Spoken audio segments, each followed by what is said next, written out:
धन्यवाद सर, आपका भी धन्यवाद है और हमारे पार्टी के लीडर्स का भी धन्यवाद है जिन्होंने आज मुझे मौका दिया बोलने का इस बिल पे। आज साल का आखिरी महीना है सर, और हम कह सकते हैं कि हम बहुत अच्छे तरीके से इस पैंडेमिक से बाहर निकल चुके हैं। We are feeling much more comfortable than 2 years ago we were feeling. First wave and the second wave may be behind us, sir, but its impact is still being felt across the globe. It has rigged the world economy, and every country is feeling its impact. India is no exception, sir. But I must give compliment to our Honorable Prime Minister that he has always taken initiative and understood the situation and taken decision which was definitely going to help the poor and the marginalized section of the society. Sir, extraordinary times requires extraordinary decision, and during this time, especially after the pandemic, our Honorable Prime Minister and our government has taken extraordinary measures, and that has clearly helped the poor people, like through Atmanirbhar packages. The large allocation have been made through Atmanirbhar packages to provide ration to marginalized section of the society, and also several other measures have been taken which has helped the poor and marginalized section of the society, sir. Sir, हमारा focus जो है सरकार का शुरू से यही रहा है सर कि बजट तो बढ़ाते हैं, बजट बढ़ाने का मकसद होना चाहिए, और मकसद वैसा है कि जो समाज में आम लोगों को उसका बेनिफिट होना चाहिए, चाहे वो किसान हो। तो अगर किसानों के लिए अगर आप देखें तो हमने यूरिया के दाम बढ़ाए नहीं सर। यूरिया के दाम 1200 आज के दिन 2400 है, हम अभी भी 1200 रुपये में दे रहे हैं। जो सब्सिडी है हमने 67,000 करोड़ की सब्सिडी दी उसमें सर, 72,000 करोड़ की। लोग बात कर रहे थे अभी, हमारे मित्र सुशील जी और अरुण सिंह जी दोनों बात कर रहे थे एयर इंडिया के बारे में। एयर इंडिया में सर ये अफसोस की बात है कि एयर इंडिया आज जिस हालत में हमको मिला, जो बोलते हैं विरासत में मिला एयर इंडिया, वो सब बिल्कुल इसलिए आज हमें सरकार को 62,000 करोड़ की इक्विटी देनी पड़ी सर, इसलिए कि एयर इंडिया टोटली मिसमैनेज था। जब एयर इंडिया, इंडियन एयरलाइंस और एयर इंडिया बिल्कुल अलग, दो अलहदा एयरलाइंस थे, उनको एक साथ करना नहीं चाहिए था, जो कि despite the recommendation not to merge the two airlines, they still have been merged, और उसका कॉन्सिक्वेंसेस आज हम देख रहे हैं कि क्या देश के नुकसान हुआ। जब प्लेन को खरीदना नहीं था, जैसा अरुण सिंह जी कह रहे थे, बिल्कुल सही कह रहे थे कि प्लेन को खरीदना नहीं था, बहुत छोटी से 10-12 प्लेन खरीदनी थी, तब 111 प्लेन, उसके पीछे क्या मोटिव था मैं बोर्ड पे रह चुका हूँ, इसलिए मैं यहाँ पर ज़्यादा उसके बारे में डिटेल में नहीं कह सकता हूँ, लेकिन मैं जानता हूँ कि वो मोटिवेटेड डिसीजन था। और आज जो अपोजिशन में बैठ के जो हंगामा कर रहे हैं, उनको समझना चाहिए था कि उनके मोटिवेशन से और लालच से आज देश को कितना नुकसान हुआ है। सर, मैं ये कहना चाहता हूँ कि आज चूँकि समय थोड़ा मुझे कम है, इसलिए मैं सर मेरे टीवी पे sir, I just want to discuss about the state of Indian economy, sir. A state of Indian economy. In fact, Sushil ji had mentioned about the various parameters he was talking about. Various parameters, how the parameters is being shown today, what it was prior to 2019 before the COVID. आज हम देखते हैं कि जितना भी high frequency data है sir, वो हर high frequency data में ये दिखता है कि देश की अर्थव्यवस्था जो है बहुत तेज़ी से पटरी पे वापस आई है, और वापस ही नहीं, तेज़ी से दौड़ रही है। अगर हम दुनिया से कंपेयर करें तो आज हमारी अर्थव्यवस्था जो है जाहिर है कि 4-5वें स्थान पे है, लेकिन जिस रफ्तार से बढ़ रही है तो $5 ट्रिलियन इकोनॉमी का जो हमारा लक्ष्य है वो भी पार होगा। और मुझे लगता है कि 2035 तक जितना बड़ा हमारा मार्केट है, जिस तरह से इन्वेस्टमेंट हो रहा है, जिस तरह से बाकी चीज़ें जो डिमांड दिख रहा है यहाँ पर, हमारी अर्थव्यवस्था को देखते हुए 2035 तक हम 2030 से 35 के बीच में दुनिया की तीसरी अर्थव्यवस्था, लार्जेस्ट इकोनॉमी बन जाएगी, जो सिर्फ यूनाइटेड स्टेट्स और चाइना के पीछे होगी। उसके लिए इस दिशा को देने के लिए और इस स्थिति में लाने के लिए किसका योगदान है सर? उसमें एक ऐसी सिचुएशन में जब पैंडेमिक में हम गुजर रहे थे, तब लोगों ने कहा कि फिस्कल स्टिमुलस देना चाहिए, दिल खोल के फिस्कल स्टिमुलस दो, पैसा छापो और लोगों में बांटो। उसके इन्फ्लेशन का भी खतरा था, लेकिन आदरणीय प्रधानमंत्री जी ने had taken taken a decision that he will not spend beyond his means जितना चादर है उससे ज़्यादा फैलाएंगे नहीं, फिजिकल स्टिमुलस देंगे,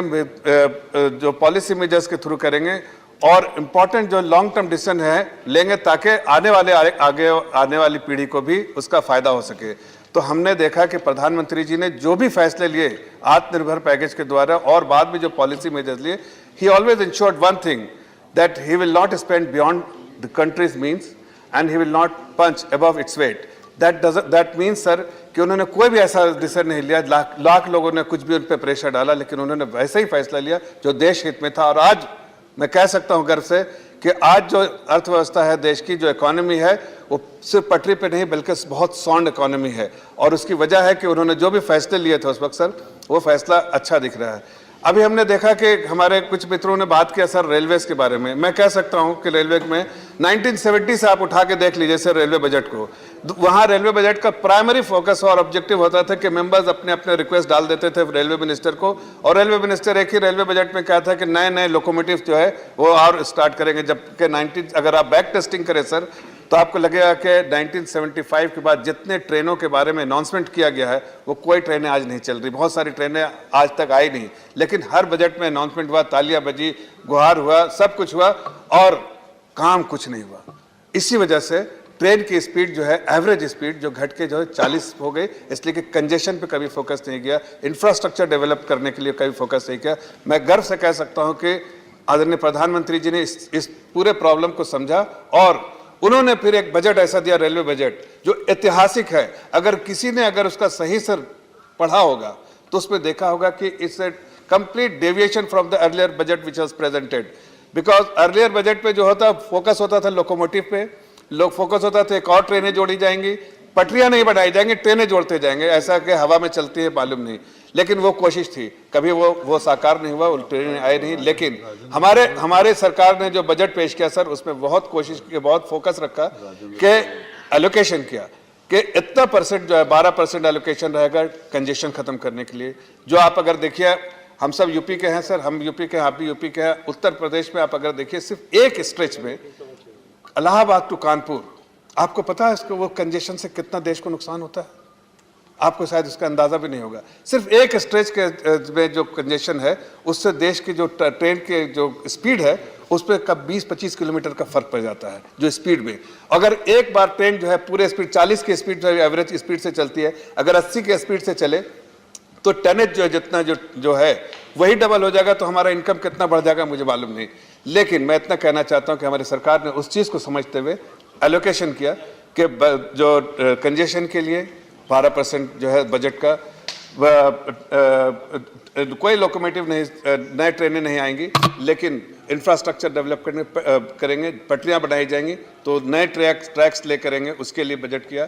और बहुत सारी जो सुविधाएं जो चाहिए थी, जो मॉडर्नाइजेशन चाहिए था, इलेक्ट्रिफिकेशन चाहिए था, उन सब चीज़ों पर ज़्यादा फोकस किया ताकि ट्रेन की स्पीड बढ़े और जो फ्रेट जो है वो ज़्यादा से ज़्यादा कर पाए, ताकि ओवरऑल रेवेन्यू जो है ट्रेन रेलवे से बढ़ता रहे। ये फोकस हमारी सरकार कर रहा है। और आज हम ये कह सकते हैं कि जिस तरह से इंडियन रेलवेज तेजी से मॉडर्नाइजेशन की तरफ जा रही है, इंफ्रास्ट्रक्चर जो डेवलपमेंट जो होना चाहिए था, जो सुविधाएं बढ़नी चाहिए थी वो बढ़ रही हैं, जो नए ट्रैक्स ले करना था वो कर रही है, और साथ साथ जो है जो इलेक्ट्रिफिकेशन जो कराना था वो भी करने में कामयाब हो रही है। और मुझे लगता है कि 2000 ये कोरोना नहीं होता तो सर 2022 तक का टारगेट था, कोरोना ने बिल्कुल थोड़ा सा डिले, पूरी दुनिया को डिले किया है, तो यहाँ पर भी थोड़ा डिले हुआ। लेकिन 2022 के बाद 2023-24 तक इंडियन रेलवे का रेवेन्यू जो है क्वांटम जंप होगा because of the decision taken by the Honorable Prime Minister, presenting a budget which was a complete deviation from the past and focused on something which had always been acknowledged but never been focused. So हमारे प्रधानमंत्री जी ने, आदरणीय प्रधानमंत्री जी ने इस पर focus किया। उसी तरह से अगर आप देखें सर, तो जितने आत्मनिर्भर पैकेज अनाउंस किए, आत्मनिर्भर पैकेज में बहुत सारी चीज़ें आई, पॉलिसी मेजर्स आए, पॉलिसी मेजर छोटे बिजनेसेस के लिए, बड़े बिजनेसेस के लिए, इंफ्रास्ट्रक्चर डेवलपमेंट के लिए। अगर आप इस साल का बजट देखिए, इंफ्रास्ट्रक्चर बजट के लिए 5.5 लाख करोड़ का आया, हेल्थ केयर के लिए ऑल टाइम हाई बजट आया। तो हमें, हमारी सरकार की मंशा क्या है? हमारी सरकार की मंशा है कि जो भी बड़े फैसले लेते हैं, लॉन्ग टर्म डिसीजन लेते हैं, जब उस पर लेते हैं तो उस पर थोड़ा one has to inject funds as well, और वो फंड जब इंजेक्ट करते हैं तो जाहिर है बजट में दिखेगा, उसमें बजटरी एलोकेशन होगा, लेकिन उसका जो उसकी सफलताएं हैं वो आज हम देख पाते हैं सर, कि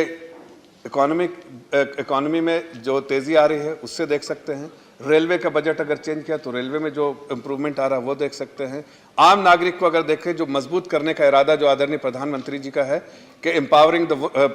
people of this great country, वो साफ दिखता है कि जो हमने इतने सारे जो स्कीम्स बनाए, वेलफेयर स्कीम्स, उस सब का बेनिफिट जो एक आम आदमी को है, और he feels empowered because there is a government who is focusing on their needs and ensuring that they are being empowered, और उनका हाथ थाम करके उनको जो है आगे की तरफ लाना और मजबूत करने का काम आदरणीय प्रधानमंत्री जी ने सारे वेलफेयर स्कीम से और सारे स्कीम्स के थ्रू किया। और साथ साथ अगर आप देखिए तो दुनिया में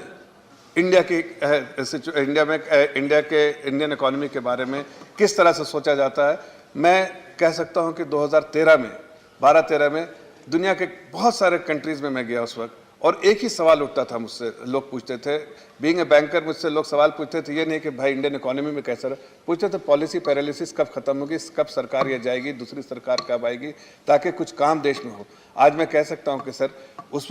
वक्त के आप सारे पैरामीटर्स उठा के देखिए, सारे मैक्रो इकोनॉमिक इंडिकेटर्स देखिए और आज देखिए, तो आपको एहसास होगा कि लोगों का कॉन्फिडेंस देश के सरकार में बढ़ा है, लोगों का विश्वास, यहाँ के लोगों का विश्वास अपनी सरकार में, और दुनिया के जो बड़ी बड़ी कंपनियां हैं, बड़े बड़े इन्वेस्टर्स हैं, उनका विश्वास जो है हमारी इकोनॉमी में बढ़ा है, हमारे लीडरशिप में बढ़ा है, और बहुत सारे स्ट्रक्चरल रिफॉर्म जो लोग सोचे थे कि नहीं कर पाएगी हमारी सरकार, वो सारे स्ट्रक्चरल रिफॉर्म्स हमने किए, और उसका जो नतीजा है कि आज जीएसटी कलेक्शन, जीएसटी जैसे जो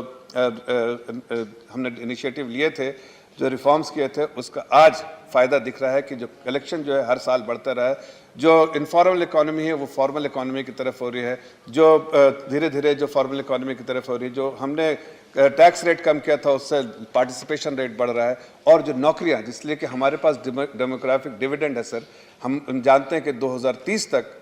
दुनिया में सबसे ज़्यादा वर्किंग एज पॉपुलेशन जो हिंदुस्तान में हो गया, सबसे ज़्यादा जो स्किल्ड लेबर जो हिंदुस्तान में होंगे, और इसका फ़ायदा सरकार ने उठाते हुए, इसीलिए आदरणीय प्रधानमंत्री जी ने हर वो डिसीजन जो लिया वो शॉर्ट टर्म व्यू से नहीं लिया। बाकी दुनिया में देखिए, जैसा आपने कहा यूनाइटेड स्टेट्स में इन्होंने पैसे बांट दिए तो इन्फ्लेशन आ गया, हमने कभी ऐसे कोई डिसीजन नहीं लिया जिससे कि शॉर्ट टर्म कोई बेनिफिट हो, लॉन्ग टर्म में कोई इसका इम्पैक्ट ना हो। हमने आदरणीय प्रधानमंत्री जी ने हर वो फैसले लिए जिसमें लॉन्ग टर्म बेनिफिट हुआ, शॉर्ट टर्म में कोई ऐसा हो सकता है क्रिटिसिज्म हुआ है, लेकिन लॉन्ग टर्म में इस देश को मजबूत करने में उन्होंने जो भी फैसले लिए उससे फ़ायदा हुआ। सर मैं आखिरी में सिर्फ इतना कहना चाहता हूँ कि आज आखिरी में इतना कहना चाहता हूँ कि सर दुनिया की नज़रों से हिंदुस्तान एक जो बोलते हैं brightest spot in the economy, global economy, उसकी वजह जो है सिर्फ एक है सर, उसकी एक वजह है, वो है लीडरशिप। और ये लीडरशिप जो बिल्कुल क्लैरिटी से जानते हैं कि हमें कोई भी फैसला लेना है, no matter how many times I have been criticised, no matter who criticises me, no matter whether they walk out of the parliament, but we will always take decision which will work for our nation and people of our great country. Thank you very much, sir. Thank you, Joseph.